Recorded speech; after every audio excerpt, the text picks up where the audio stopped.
Hello दोस्तों, नमस्कार। मैं दिनेश्वर महाराज आप सभी का स्वागत करता हूं। जैसे मैं आप सभी को बताना चाहूँगा कि ऑलमोस्ट जितने लोग हैं, काफ़ी लोग हैं, मतलब 100 में कुछ 1-2% लोग दिमाग के इतने जो है कि गए गुजरे होते हैं कि इनको समझाना मुश्किल हो जाता है। आप सभी को मालूम है कि जब मैं कोई भी कार्य करता हूँ, उसी दरमियान में मैं उसे खड़ा करके चला फिरा के पूछता हूँ, भाई देख ले, तेरे पैर में दर्द नहीं है, सर में दर्द नहीं है, शरीर कैसा लग रहा है। ये सब वार्तालाप करता हूँ। आप लोग 2017 से कंटिन्यू वीडियो देख रहे हैं, आप सभी को पता होना चाहिए।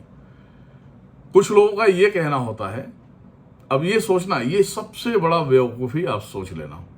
कुछ लोग कहते हैं कि गुरुजी आप जो है कि जब बात किए थे, जब ठीक किए थे मुझे, तो मैं 20 दिन ठीक था, 1 महीना ठीक था, 1.5 महीना ठीक था, 3 महीना ठीक था, उसके बाद फिर वैसे ही हो गया। तो जस्ट लाइक आप लोग कॉमन सेंस को आप यूज करो। आप कॉमन सेंस की बात है, ये यूज करो कि एक तुम्हारा दुश्मन तुम्हारे ऊपर तंत्र करता है, ठीक है। तंत्र करता है जब आपकी तबीयत खराब होती है या आप किसी भी अवस्था में चले जाते हैं, ये आपको पता होना चाहिए। उस दरमियान में अगर मेरे जैसा इंसान तुम्हें ठीक कर रहा है, तुम 15 दिन ठीक हो या 20 दिन हो या 1 महीना या 3 महीना ठीक हो, क्योंकि वो जो तंत्र लगे थे वो तंत्रों को मैंने कट करके निकाल दिया।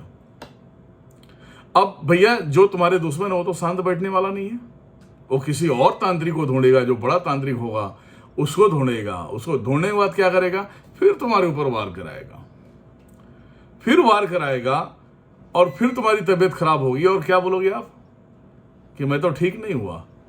ये 15 दिन, 20 दिन, 1 महीना, 90 दिन जो ठीक हुआ था वो तेरा बाप ठीक किया था, ये भी तो सोचना चाहिए। तो ये तंत्र विभाग है। तंत्र विभाग में अगर आपके दुश्मन आपके पीछे पड़े हैं तो पूरी तरह से आपकी वाट लगाएंगे, है ना।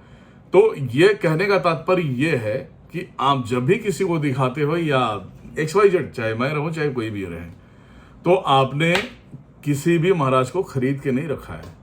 जब आपने काम कराया था उस दरमियान में काम सामने वाले ने किया या मैंने किया। और सामने वाला क्या करता वो तो मुझे पता ही नहीं है, लेकिन मैं क्या करता हूं ये मुझे पता है। तो ये आप सभी को सोचना चाहिए, है ना। तो अभी फिलहाल जैसे मैं देख रहा हूं कि 1-2 लोगों का ऐसा मेटलाइज था, तो मैंने सबको पैसे रिटर्न कर दिया। मैंने जाओ, चलो पहला तंत्र हमने काट दिया था, दूसरा काट दिया, हम तीसरी बार भी बात कर लेते हैं, चलो ठीक है। तो ऐसे लोगों का हम पैसे वापस कर देते हैं। ऐसे लोगों के पैसे रखने की कोई मतलब रीजन नहीं निकलेगा। और रही बात ऐसे लोगों का, जब पैसे मैं रिटर्न करता हूं तो जितने पहले मैं तंत्र काटता हूं लोग ठीक होते हैं, ठीक है। जितना सब कुछ करता हूं वो मेरे एक जगह पे पड़े रहते हैं। जैसे मैं जहां पे मैं रिंगल बना के रखूं, और मैं शक्तियों को बोल देता इसके पैसे मेरे पास नहीं, मैं दे दिया, इसके सारे शक्तियों को वापस कर दो। तो जो तुम्हारी कंडीशन जो पहले थी वो सोचो, वो पहले के तंत्र जाएंगे तो कितने भारी हो जाएंगे, है ना। और पहले के तंत्र जाएंगे भारी होंगे, उसके बाद भी उसने कराया है, तो तुम्हारी दशा कैसी होगी। तो इसीलिए किसी से भी गलत वार्तालाप बात करने से पहले 100 बार सोचो आप। दिनेश्वर महाराज एक तांत्रिक की लंका लगाता है, क्योंकि तांत्रिक मेरे बीच में आता है, मैं किसी के बीच में नहीं जाता। आज तक का मेरा एक रिकॉर्ड है कि मैं किसी के बीच में जाता नहीं, किसी को छेड़ता नहीं। एक तांत्रिक का पूरी शक्ति छीनना या बंधन करना, सारी चीजें करता है, वो तांत्रिक पागल होता है। वो 100 तांत्रिकों के पास जाता है और वो सोचता है कि सब उसके सर्कल वाले और दिनेश्वर महाराज को बंधन में ले लेंगे। तो इतना हलवा नहीं है बाबू, ठीक है।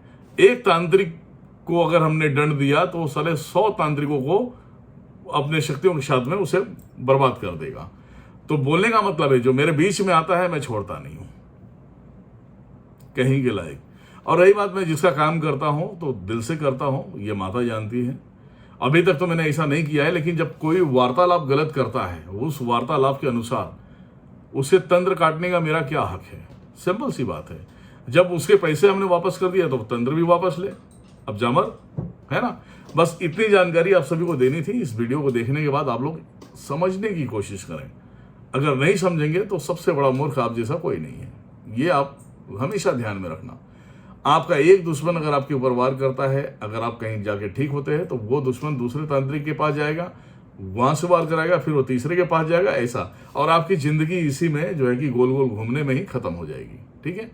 फिर वही होगा, महादेव की वाणी चलेगी, कर्म बनाया तूने तो ही मिटाएगा,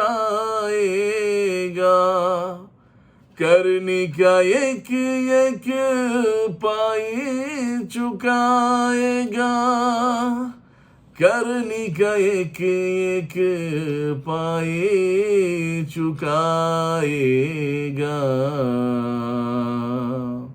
जय माता दी।